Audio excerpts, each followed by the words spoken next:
and subscribe.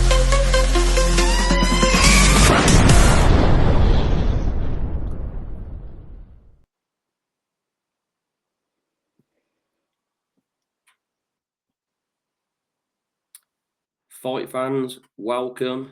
I've got a very special guest here with me today. My first fighter in women's boxing that I'm interviewing from Chesterfield, fighting out of Sheffield. Amy Greatorex, how are you doing today? I'm good, thank you. How are you? I'm very good, thank you. I always come on here and moan about the weather, and I'm doing it again because it's terrible all across the UK. It's great to have you on, and this is a really intriguing interview for me because I've done my research on your boxing career, how you got into boxing, but this is one that I really want to get your story across the broadcast to the fans. My first question to you would be, how did you get into boxing? Well, I've always liked it. I followed it through my dad when I was younger, but then I was, to put it quite frank, I was fat. And I lost loads of weight. Yeah. And then I just basically fell into it a bit. I did a white collar, which one of my PTs actually said to me, if you don't sign up, then I'm signing you up for it. So to start off with, I think I was a bit scared to do it. But then I fell in love with it. I had my first amateur bout, I think it was 3 months before my 30th birthday. So I'm a relatively late starter. I've not really been boxing for that long. But yeah, originally it was just to lose weight. And then, like I said, I fell in love with it and I've not stopped since. Well, your life now, it's very intriguing to know, how do you go by in life where you're jiggling your job and boxing at the same time? What's a life like in the day of Amy Greatorex? It can get quite difficult. I'm a personal trainer, so I can kind of fit boxing in around that. But then that also does mean if I don't work, I don't earn. And because I live in Chesterfield and I train in Sheffield, that can sometimes take 4 hours out of my day because of traffic and traveling there and traveling back, and then obviously eating, getting back for clients. So it is a real struggle, to be fair. My clients are very, very understanding. So if there's any times I need to cancel for sparring or anything like that, they've all been fantastic. But again, it's a case of if I don't work, I don't earn. Which, I need the money to box. Well, we will get to that part a bit later on. But from what I've seen, your passion for boxing started at the age of 27, and you had 35 amateur fights. And your first pro fight, the debut to it, there was lots of drama in the build up to that. Do you want to tell us exactly what happened? Well, to start with, well, I'd already had my license suspended due to medical issues. So I didn't actually, I think I got my license given to me in March, and then I wasn't actually allowed to box for at least 6 months of that. So I'd already lost half a year in my license. And then obviously I had my debut in the December. But I think it was about a week before I was due to fight. My opponent changed because my original opponent had fought and I think she'd broke a hand or something. But then that also meant that the price of the opponent went up because she was a lot more experienced. So I had to, find a lot more money for that, and that was a massive struggle. Obviously, a week before, ticket selling were a struggle. And I'd just put out, no one followed me on Twitter at that point. Like, I think I had maybe 100 followers and they were randomers. Really? Yeah, they were barely anyone. So I used it as like a diary, just to have a moan. That's all I did on Twitter. And I put out this tweet just moaning basically that, I didn't think my debut was going to go ahead. because Yeah. of having to raise more money to pay for my opponent.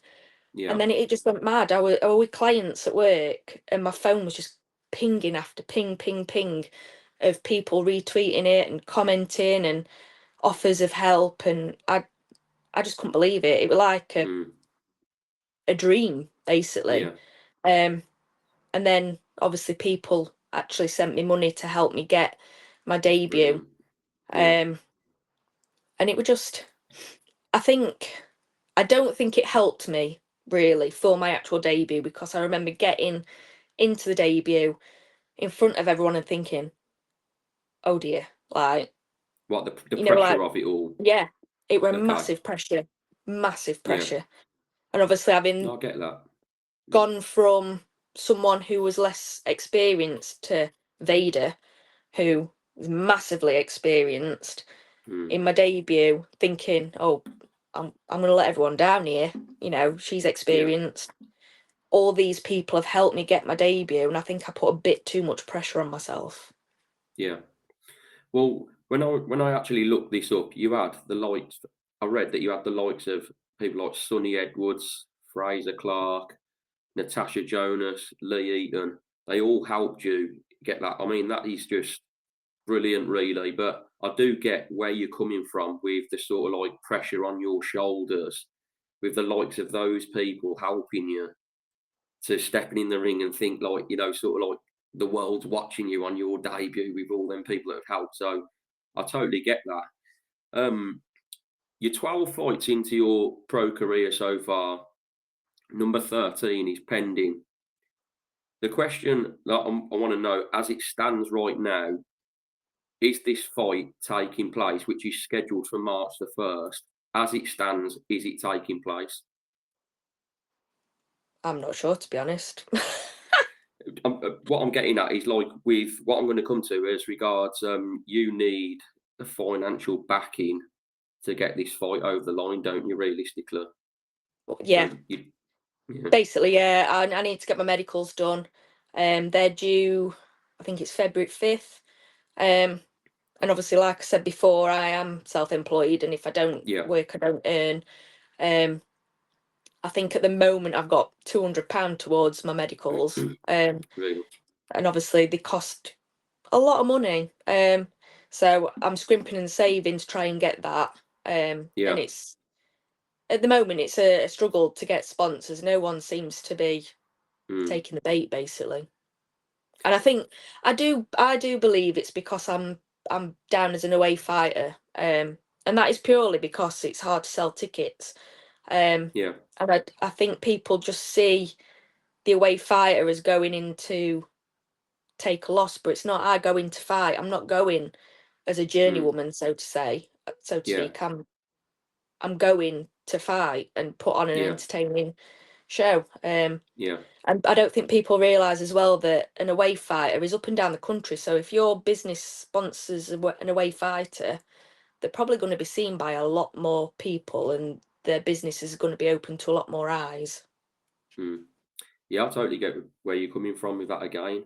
I mean, do you feel like in your career so far with the fights you've had, do you feel as an away fighter, if you was the home fighter, you would have got some of the decisions on some of them fights?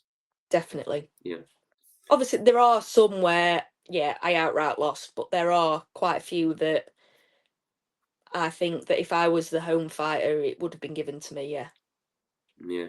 I mean, definitely. generally, in boxing, you do get where a lot of people do think you do get the home advantages. Sometimes it happens in football, it happens in a lot of sports, but it's a bit sad really when sort of there's quite a few fights where you get the away fighters put in a hell of a fight and then they get turned over on the judges' scorecard. It's tragic really, but it does happen. I mean, I've been following your social media and I did see online that you still had £765 to fine for licensing and medicals as well by the 5th of February, like you said.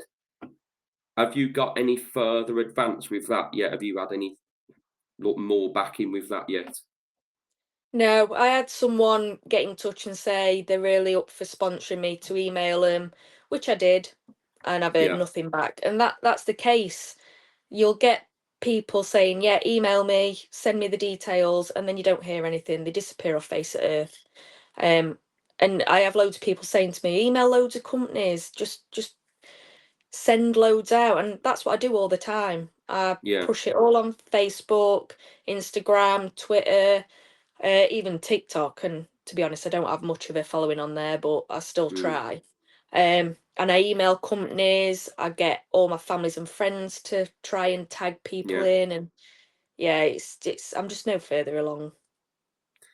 Well, we'll get this out there and try and help any way I can. I mean, is your main social platform Twitter, which is now X? Is that your main platform for your following? Twitter, well, X, Yeah. Instagram and Facebook. Yeah, I've got quite a few on all three of those. Those are the main ones. Okay. Like I say, we'll do I'll do what I can. I mean, I just feel like that really people need to know more of a background for you, so like people can watch and say, try and help you and get these sponsors that you need. What do you think of the current state of affairs in women's boxing? Do you have any opinion on that at the moment? Eh,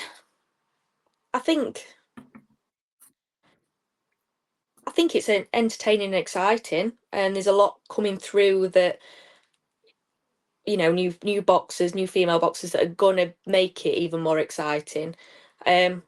I do actually agree with us keeping 2-minute rounds. Okay. Although we can do 3-minute rounds, but I Yeah, think 2-minute rounds makes it exciting. Maybe I push agree. us to 12 rounds rather Mm, than the 10. But I yeah, think 2-minute rounds suits because it is more exciting. It makes it more fast paced. I mean, we yeah, can, like I said, we can do 3-minute rounds. I often spar 3-minute rounds all the time. Like yeah. we can do it, but it just slows the rounds down and just gets a bit boring. Yeah, no, I agree with you on that. I think women's boxing should stay 2 minute rounds, and I agree that if it does stretch or anything, I think it should go to 12 rounds. But yeah, the 2 minute rounds for me is definitely the way to stay. Keep the excitement with women's boxing. Um, so who is your favourite women's fighter apart Um, from yourself, of course? I am still a fan of Katie Taylor. Yeah, I always have been, and I think I always will be. But I do think there's a lot of female fighters that, you know it's hard to choose between. There's loads. I will say Bianca Johnson, my stablemate, she's an up and coming fighter, and I think she's going to put on some good shows. So that is definitely one to watch. okay, that's great to get her name out there. That's what we like on this channel. Um, No, it's been great to have you on. I mean, look, that's pretty much covered everything that I wanted to get from you. And any way that and what we'll do is we'll put it out there and we'll try and get any sponsor help we can get for you. I mean, currently as we stand, you're aiming to, like I said earlier, we are aiming to you're aiming to get out in March the 1st. As it stands, it's sort of 50-50 if that fight actually happens, doesn't it? For you, you Yeah. need that financial backing. You're not tied to any promotion or anything. You're self-employed, so you are going to need this help for your boxing career to go forward. So let's see what we can do, and I wish you all the luck going forward. Hope you get the backing. I hope your fight on March the 1st takes place. And thank you for coming on as well. Thank you. Thank you for having me. Thanks, Amy. Speak to you soon. Thank you. Bye. Cheers. Thank you. Bye.